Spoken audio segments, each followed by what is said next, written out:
Hello there, welcome to another video here on this Esoteric Circle YouTube channel. My name is Pete Haskins.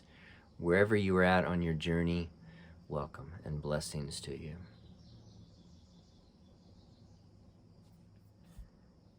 On our Discord channel this morning when we had a really wonderful talk about chapter 14 of Mouravieff's Gnosis, it was brought up just the idea of living in this age of ours and how depressing and how frustrating it can be to realize that we're awakening at a time like this where it's all going down, and you look around you, whether it's the environment or politics or economics, personal finances, careers, there's just a lot of stress, and so many of us are stressed.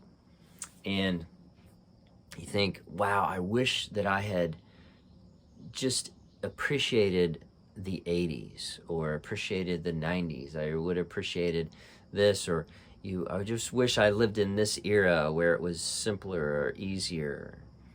And we have to say something about this in terms of the fourth way and orthodoxy and our journey, where we're at right now. It's okay to be alive right now. As a matter of fact, it's an awesome time to be alive right now. It's an amazing time to be alive right now. We're at a turning point in human history as we evolve as individuals and as a species. This is an amazing time to be alive. The three main areas that we really love to talk about on this channel are fourth way, orthodoxy, and Gnosticism. And when we're talking about Gnosticism, we're talking about the general idea here, which one of the foundational ideas within Gnosticism, especially Valentinian Gnosticism that focused on Christ, is this idea that the universe is a prison and that the earth is a dungeon or an oubliette. And that we're kind of trapped here. And we need people like Jesus and Buddha and John the Baptist and Muhammad and different spiritual technicians in order to help guide us up out of this oubliette. And we see some of that kind of woven through the fourth way, and in particular, there's this one passage that I wanted to read here on page 89 of this text. This is a common text of Ouspensky's In Search of the Miraculous, where Gurdjieff is talking here, and he says, "We are on the earth, and we depend entirely upon the laws that are operating on the earth." And he says this: "The earth is a very bad place from the cosmic point of view. It is like the most remote part of northern Siberia. Very far from everywhere, it is cold and life is very hard. Everything that in another place either comes by itself or is easily obtained is here acquired only by hard labor. Everything must be fought for both in life and in the work. In life, it still happens sometimes that a man gets a legacy and afterwards lives without doing anything. But such a thing does not happen in the work. All are equal, and all are equally beggars."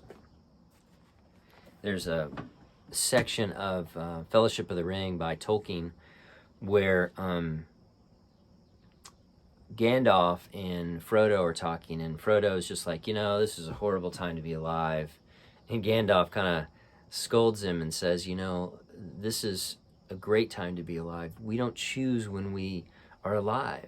We accept where we're at and we make the best of it. And we work in this cold, hard labor environment that Gnosticism refers to, the fourth way refers to. And we work within that environment and we realize that this is a fantastic time to be alive. We are granted this opportunity to be here and to work through our karmic burden, and to work through that, and to help with the evolution, and to realize that the last time the earth was at a point like this was at the time of Jesus Christ. And that is why the person and the ministry and the sacrifice and the resurrection of Jesus is such a huge part of what we're doing here.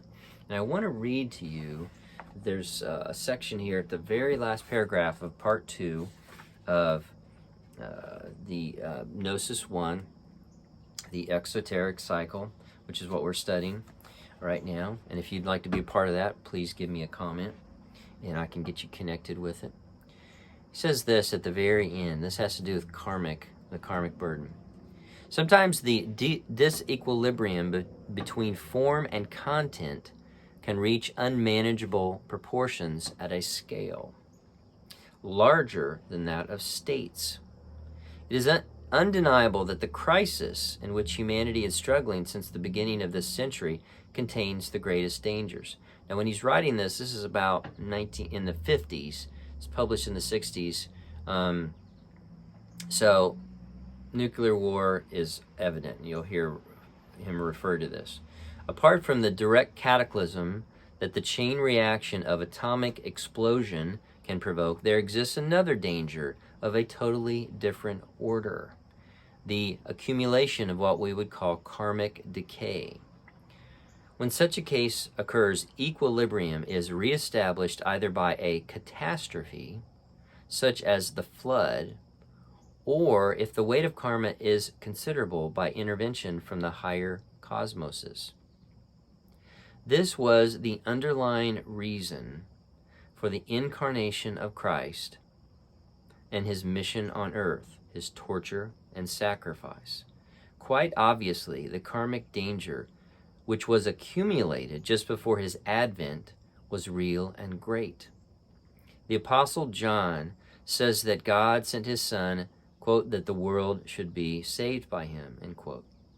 We must believe that the preaching of Christ, followed by his sacrifice, counterbalancing the excess karmic decay at that moment, reestablished the equilibrium of the planet, and so saved the world and the whole of humanity with it. So, here we are. Here we are at this place, and you are awakening. You are awakening into this world right now. And you are processing this, and you are working toward your formation of your magnetic center, which leads to formation of your complete personality, your real I, which is what we're after here. And we're using the law of 3 and the understanding of the law of 7, and we're using all these things. But what it really comes down to is this. One of the ways in which we break this karmic burden and we awaken in such a world that we have today that is just falling apart, one of the ways in which we do that is we allow love to be the energy that propels us into this. Love is the only objective energy that we have. It's the thing that we should use, right? It's the thing that we should use in order to propel us into this evolution and this birth that we are experiencing here. And as we picture it as an escape from the oubliette, or as we picture it as an awakening in this machine, as in the Matrix, and you're trying to escape, however you look at it, it all takes love at the basis, which is what is the basis of the resurrection and the sacrifice of Jesus. And it takes all of us to sacrifice and work diligently, because we're all beggars. We're all in the same boat. No one has an upper hand. We're all in this together. But each individual person, and you included, you have a special role in this. You have a special place in the evolution of this planet. You have to believe in that.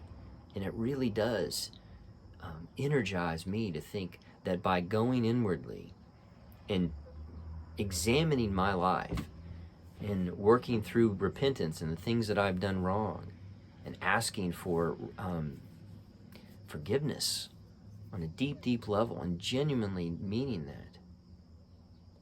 And by looking into the world and saying, I want to love this world that I have around me. By doing that, we help the world evolve because we are allowing these positive, finer particles, these finer energies to penetrate into our life and transform us into a new creature, as Paul says. But you are important, and you're here for a reason. You need to know how important you are, and you can absolutely make a difference. Blessings to you. Don't give up hope. Grace and mercy to you. I'll see you soon.